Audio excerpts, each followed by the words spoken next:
Hear what his thoughts are on chasing his first MVP award. Plus, the Bulls, they're turning back the clock behind a certain star. And what's wrong with the Cavaliers? Perk, he tells us who needs to be examined. Also, KG United. And it feels so good. Shams is here with the new details on his new role and why it took so long. NBA Today starts right now.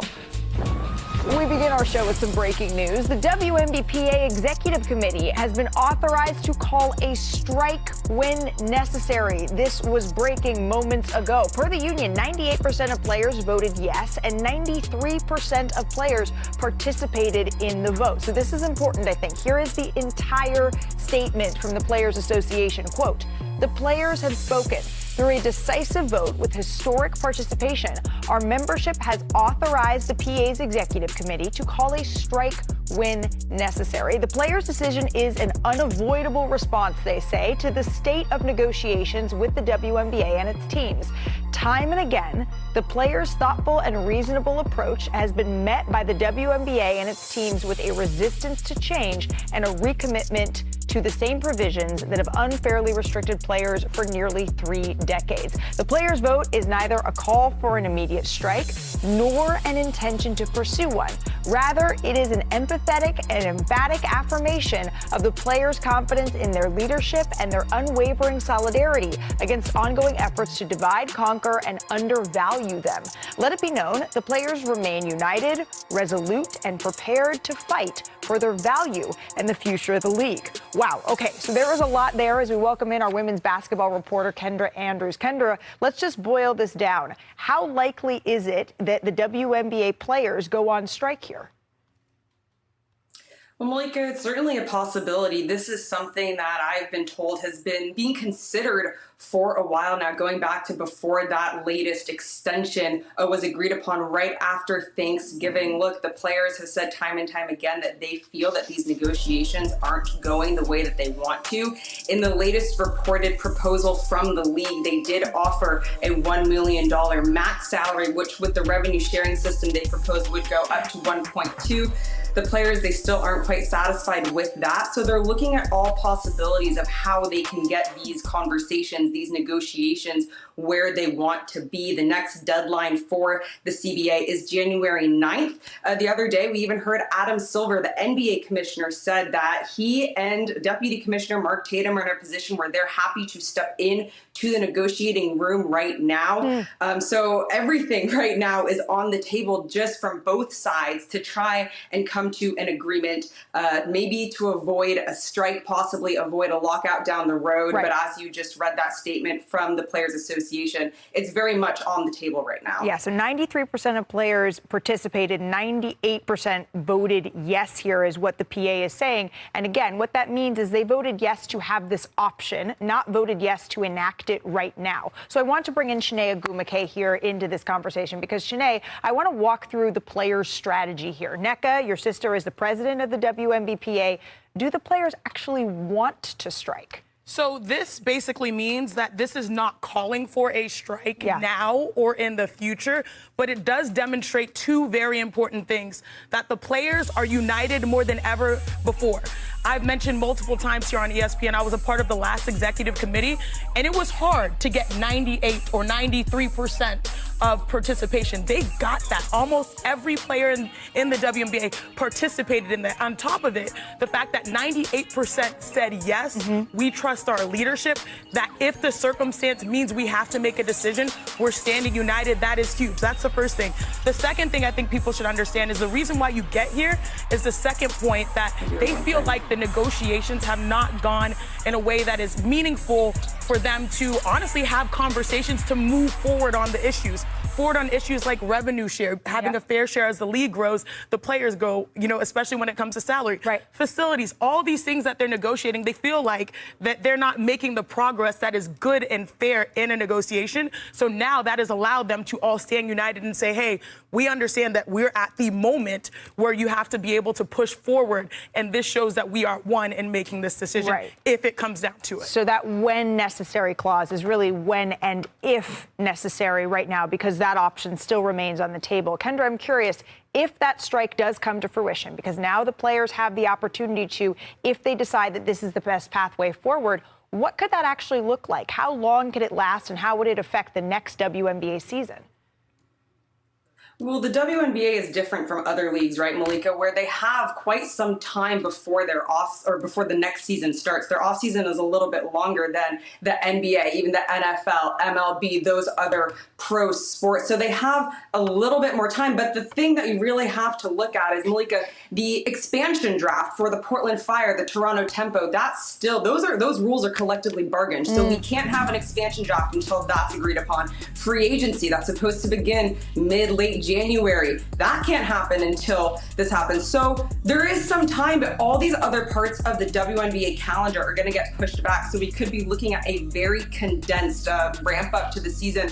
I just want to say one more thing, Malika. A lot of these top players around the W are right now gathered in Miami for Media Day at Unrivaled. Unrivaled tips off January 5th. And I asked a couple players, Paige Beckers, Nafisa Collier, Skylar Diggins, what does having all these players in the same place allow for them to do in these negotiations? And their main point was just be on the same page, be able to communicate, ask questions, make sure that we are all in unity. So to Shanae's point about having that 98%, these players are all in the same place, having conversations in person with each other versus being spread out internationally in their home markets during a regular off season. And so I think that that's allowing them to really remain in lockstep during these conversations. Yeah, and that could be why, part of the reason why we're seeing this, as Shanae said, unprecedented turnout for a vote like this. Again, those let's circle back next year emails are going to have to get a little bit more pressing, because January 9th is going to come quick, and that is the next deadline we're looking at here for the collective bargaining agreement. I have reached out for the WNBA for comment, and we'll certainly update you when we hear from the league side on all of this as well. Kendra, thank you so very much. Turning to the NBA now. Last night, the Chicago Bulls, they got back their winning ways in the Windy City against Donovan Mitchell and the Cavaliers. Kendrick Perkins, Tim Bontemps, here is how they got it done. It was really a giddy up here, Shanae. Yeah, it was. I mean, he had his way, especially we know he's one of the most prolific passers in the NBA, but when he's knocking down shots, yikes, that's the scouting report. And he definitely was on his high horse last night, because he was cooking them in all phases. Giddy, he had 13 triple-doubles since joining the Bulls last season. That is the third most in Bulls history, behind Jordan and Pippen. That's pretty esteemed company to be in. And previously on NBA Today, Perk had some words for the Cavaliers. In this short season, the biggest disappointment in the NBA.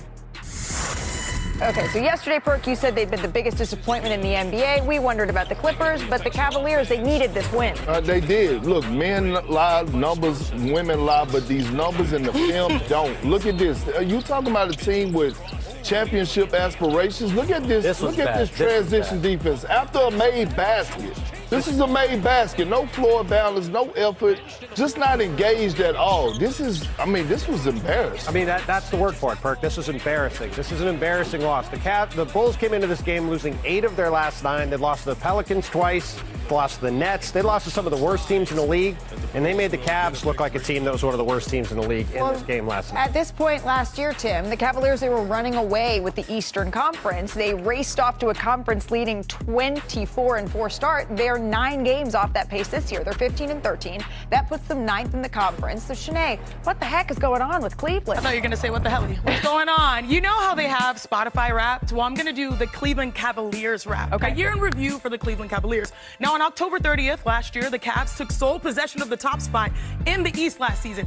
But this year, it's been a little bit of a nightmare before Christmas. They are 9th in the East, dealing with injuries, struggling where they should be succeeding. And I say that for a reason, because they're one of the best, at least last year, best three-point shooting teams. They were top 3 second last season, shooting 38% in field goal percentage. This year, they're bottom 3 in threes. This is not good. This is unacceptable. They actually shoot 37% on open threes, which is yikes. Major yikes territory. So Donovan Mitchell, he averages 30 a game. He's going to draw 2. This right here is a zone matchup. You get to the middle, that's great, because then you have your shooters become zone busters. But unfortunately, Darius Garland is not shooting a great percentage, 29% from 3. You got to knock those down so they can move outside of the zone.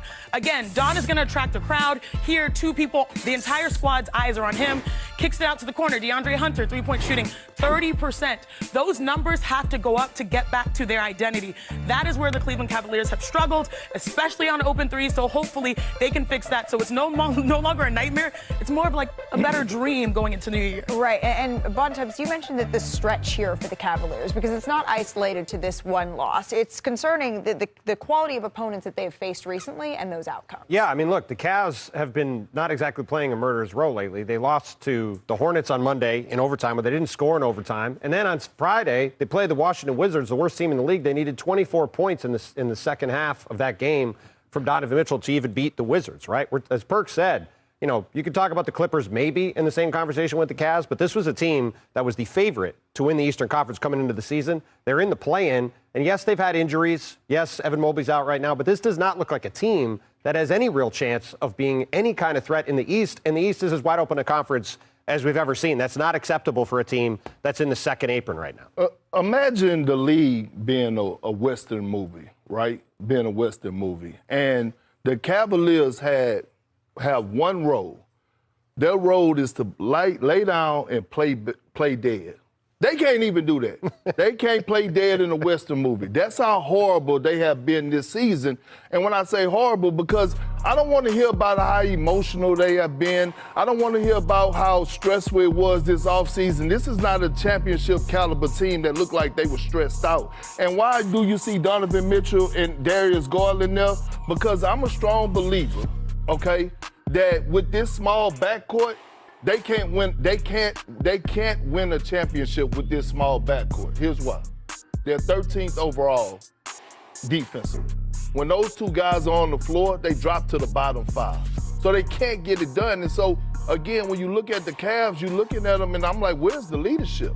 But as Bontemps pointed out, they don't have a ton of options because they are in the second apron, Perk, as you know. So what are the Cavaliers looking to do and be as they march towards February and the trade deadline shops? Malika, the Cavaliers have been getting a ton of incoming calls on their players and trades, but this is a franchise that's been resistant to making a major move. They want to see as much time at full strength as they can possibly get. And we've seen Sam Merrill, Max Strus miss significant periods of the season. When I talk to rival teams, Donovan Mitchell and Evan Mobley are really the two untouchable players that you think of on this roster. There's a lot of talent here on this team. So depending on how this next month goes for the Cavaliers, that's going to shape their activity level at the deadline. And you think about silver linings, though, Jalen Tyson is a player that we've seen emerge as a starter for this team. His points per game has gone up 10 points since his rookie year. He's now in his second year. So his emergence could also play a factor in how they look at their wing and their guard depth at the deadline. Yeah, this is a team that is not measured during the regular season. It's measured in the postseason, but the regular season is how you get there, right? And right now, that is not a test that they are acing. Hey, still to come on NBA Today, let's get to Klay and the Mavs. Return to the Bay again this Christmas. So stick around for the inside story of how his time with Steph ended. And Perk, could they ever get back together? Plus, Dylan the Villain strikes again. Sinead had more words for LeBron James. Hall of Famer Kevin Garnett is reuniting with the Minnesota Timberwolves and the Lynx in a new all-encompassing role. It involves business, community efforts, and of course, because it's KG, you got to get some content development in there as well. So, Shabs, what more can you tell us on this reunion between KG, one of the greatest players in that organization, and the Timberwolves? Malika, the Kevin Garnett-Minnesota Timberwolves relationship has essentially been fractured ever since he retired in 2016 because of his fallout with Glenn Taylor, the old owner. But Alex Rodriguez and Mark Lowry, the new governors there, they made it a priority. They were very aggressive in making sure Kevin Garnett was brought back to this organization. They've had dinners, they've had meetings ever since they bought into the Timberwolves in 2021. Now the sides are actively working on a date, most importantly, to retire that number 21 jersey in Minneapolis. It's trending more toward next season for that jersey retirement. But you think about the changes in the investment Mark Lowry and Alex Rodriguez have put into this organization. Big money on Tim Connelly, the president of operations there in basketball. They have plans for a new arena, state-of-the-art arena in Minneapolis downtown over the next decade, and now bringing back a franchise legend in Kevin Garnett. One of the greatest power forwards to ever do it. In that Minnesota jersey, we were enemies. When he was with the Celtics, we became family. And it was certain, I got so many stories on KG, but the one particular story, after we won the championship in 2008, 2009, I remember I was having the best start of the season of my career. And I was knocking at the door of being an all-star, but we was going through a rough patch at a point, and we had a coming to Jesus meeting when we landed in Boston. And that's when guys were addressing guys playing with agendas. Well, damn it, I had an agenda. I was trying to get to the All-Star game. And KG called me out on the plane. I was pissed off about it. So I left the meeting, walked off the plane, and he was walking behind me like, you gonna just walk off from me? You gonna turn your back on me? We're supposed to be brothers. So I ignored him, right? And next day, I'm at the practice facility. I'm under the basket, and I'm just getting some work in or whatever. He walks on the floor. He like, hey, bro, you my little brother. That's my bad. I should want you to be able to get to the All-Star game. I should want the best for you. You should want that. That's on me. But it just goes to show you who KG is, right? We see the rah-rah KG, but he actually is a great human being, one of the greatest teammates I ever had, my brother for life, and Butu brother, we forever tied together. And you know what's cool? I love it when you can learn, when you have positions like this where the players that are active can really use that resource in real time. Because they're oftentimes legends of the game, but being able to, I think a lot of people say this about KG, he respects the game. He's passionate about it. He's passionate about the next generation. He's passionate about sharing his knowledge. So I'm happy he has this position now. Well, the Timberwolves, certainly this is well-deserved. They have a tough task coming up here as they face the Oklahoma City Thunder coming up tomorrow. But tonight, the Lakers, they face the Jazz. Luka Doncic has been off to a torrid start. He leads the league in scoring with a career high just under 35 points a game. And with numbers like that, could an MVP award follow? Well, our senior writer, Dave McMenamin, caught up with Luka this week. Here's their conversation.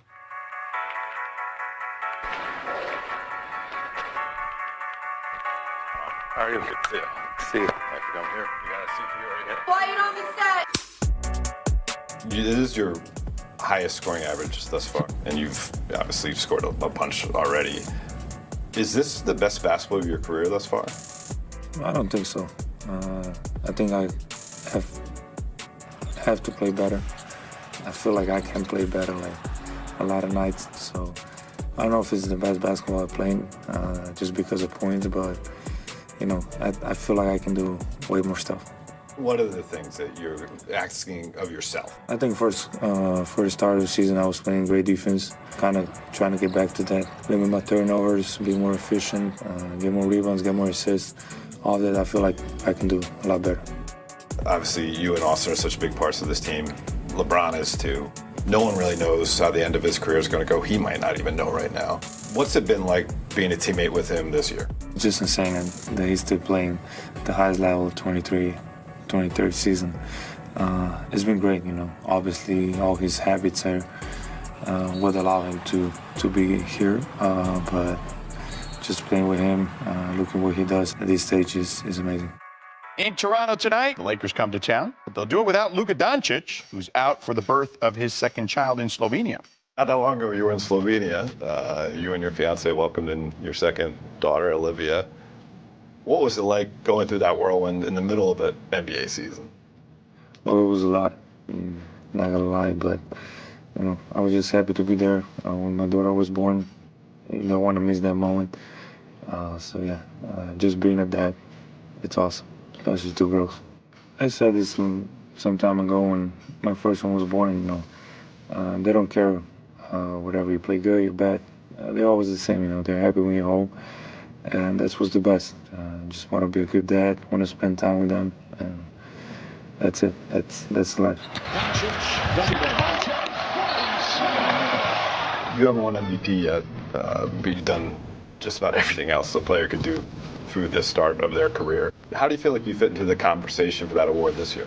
I feel I can beat it, but obviously my first focus is obviously championship. I don't try to think that much of individual awards, but obviously everybody plays basketball wants the MVP. Obviously I want it, but it's going to come with our team winning. So first of all, trying to focus on that, on every game, trying to win every game. Great stuff there from Dave and Luka. We're going to stick with the Lakers because we love some holiday pettiness here. And in case you missed it, the Lakers' last game against the Suns, a lot of back and forth, right, between LeBron and Dillon Brooks. Yes. They both got texts. Brooks was ejected for chest bumping LeBron after that clutch three. And the Lakers eventually won.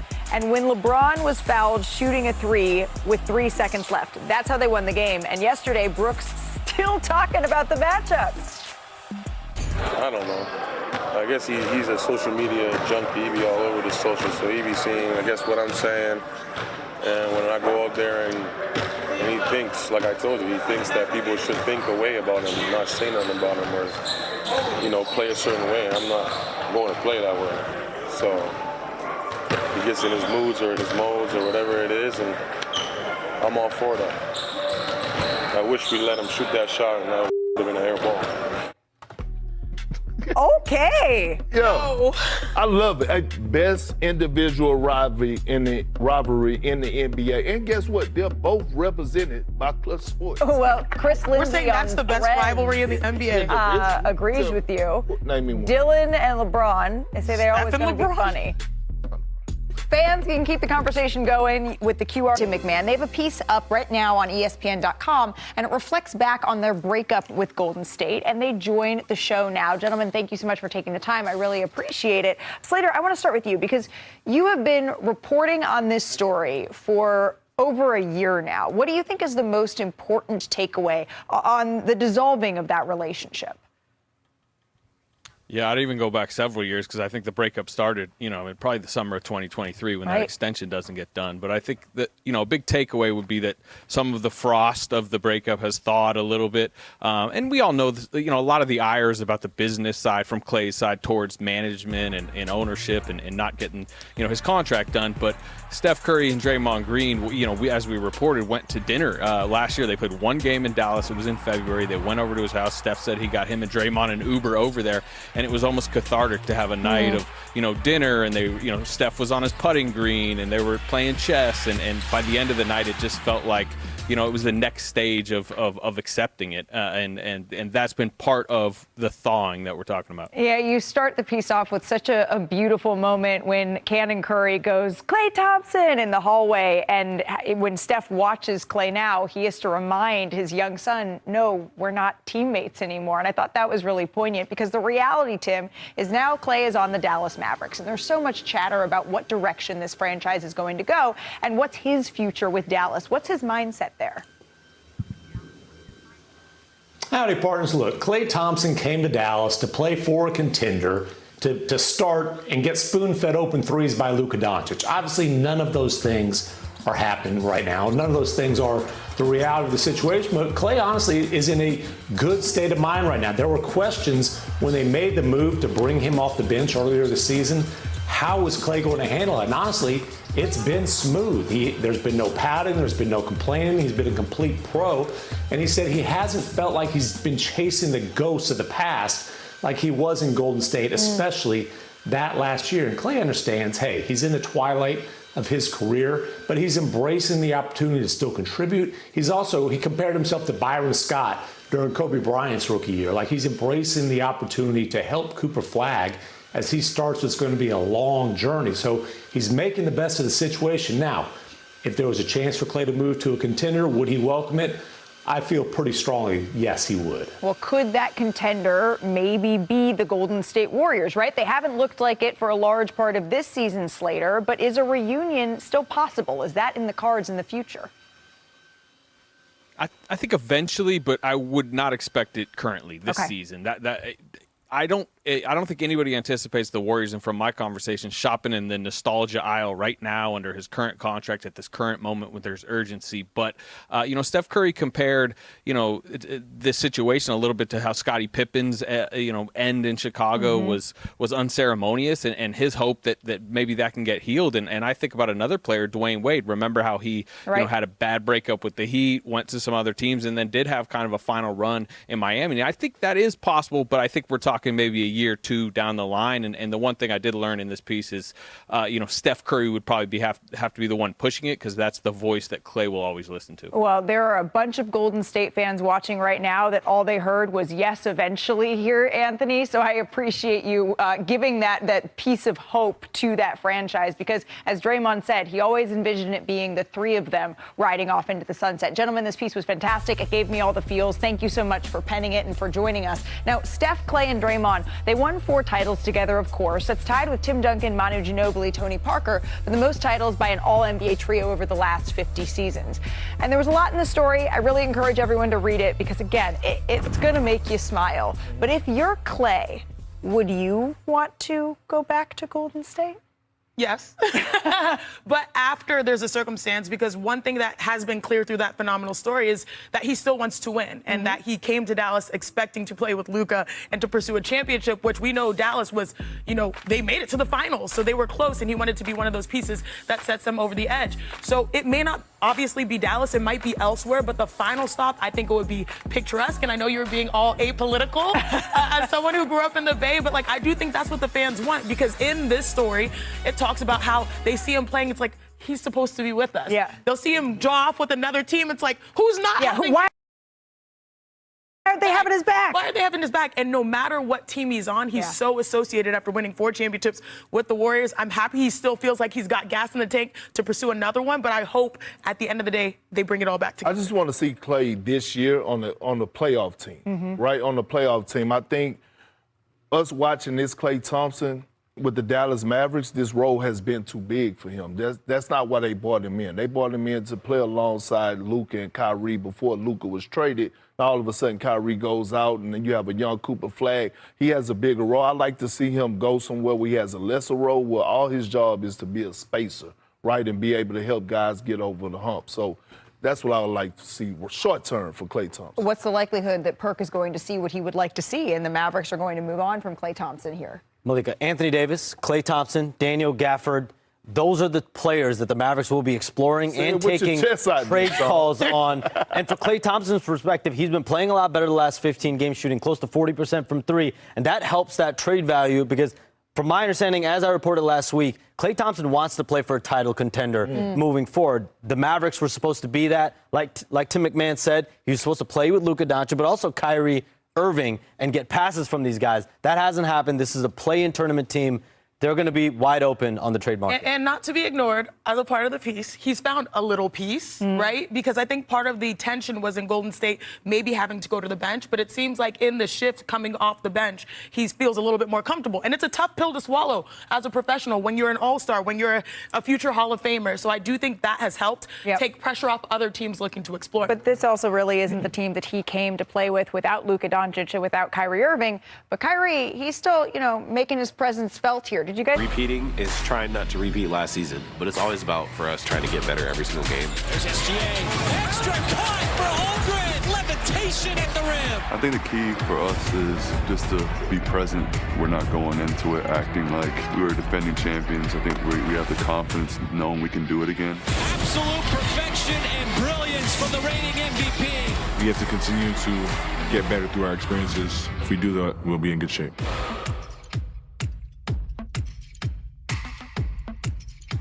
Well, certainly it's been a special start to the season for OKC, led by the reigning MVP in Shea. He's gone for 25 on 50% shooting in 10 straight games. He's one shy of tying Michael Jordan for the longest streak by a guard in NBA history. And the Thunder are 24-2 behind some elite defense here. OKC nearly 8 points per 100 possessions, better than Detroit's second-best defense in the league. And they lead the league in basically every defensive category. Now, that Thunder defense is so good in part because of Chet Holmgren and his rim protection. He holds opponents to just 50% shooting at the rim. That's the third best in the league among qualified players. And recently, I caught up with the Thunder big man. It is a complete obliteration. The champions looking better than ever. This is going to be a 24-1 start, which matches the best start in NBA history. On pace to eclipse the Golden State Warriors record, but I'm curious, how often does the phrase 74 wins, has that even been said in the locker room? Not very often. Yeah. We're more so just talking about improving, what we have to do to improve every single day. I feel like trying to worry about that too much right now is just a distraction. It can limit us from chasing as much improvement as we can make. Here's the matchup we all want to see. Goes quick against Holmgren and slammed it home. They said it's rivalry week, Jonesy. Oh, Wemby tried to take his soul away. This is starting to get really spicy underneath. You all play the San Antonio Spurs on Christmas Day. You play 3 times in the month of December. Do you consider yourself and Victor Wembanyama a rivalry in the league? I don't think it's ever been up to players or teams to declare rivalries, so you're asking the wrong person. Have you all ever actually spoken? Not a full sentence, I don't think. But like, not in like a, don't take that and run with it in the wrong way, media. It was, I don't know, just never really crossed paths. I'm going to mention some of your teammates. First word that comes to mind. Ready? All right. Shea. Style. J-Dub. Style. Isaiah Hartenstein. Strong. Not style. Lou Dort. I can't say style for everybody. I gotta switch it up. Strong. Strong style. Alex Caruso. Ball. No, that's my guy. Hear that, Richard Jefferson? Defense. Bald and defense. AJ Mitchell. Star. I love it. Yeah. He absolutely is. You said style for a couple of the guys. Who is the best dresser on the team? And you can include yourself here. That's like the GOAT conversation. It's a disservice to everybody to do comparisons. Everybody has their own style, their own swag. Yep. Everybody wears it different. Everybody has their own confidence in their own right, and I think it's beautiful. I thought it was beautiful when I said Alex Caruso and he said ball. Hold up, time out. I would like to take an official review. Yeah. You played the game with Chet. I want to play the game with you. Okay. Okay, so one word to describe all of us starting. Wait, collectively or No, one at a time. We're going to start with Perk. One word for Perk. Big? No, his name is Big Perk. That works. His name is that works. Big Perk. Okay, my turn. Sister. Hey. Shams. Newsbreaker. I don't want to know what mine's going to be. I'll take Tim. Good times. There you go. I'll take that. Point guard. Point. Perk exceptional. QB1. Perk exceptional. I was thinking Big Perk. I'm so sorry. I'm so sorry.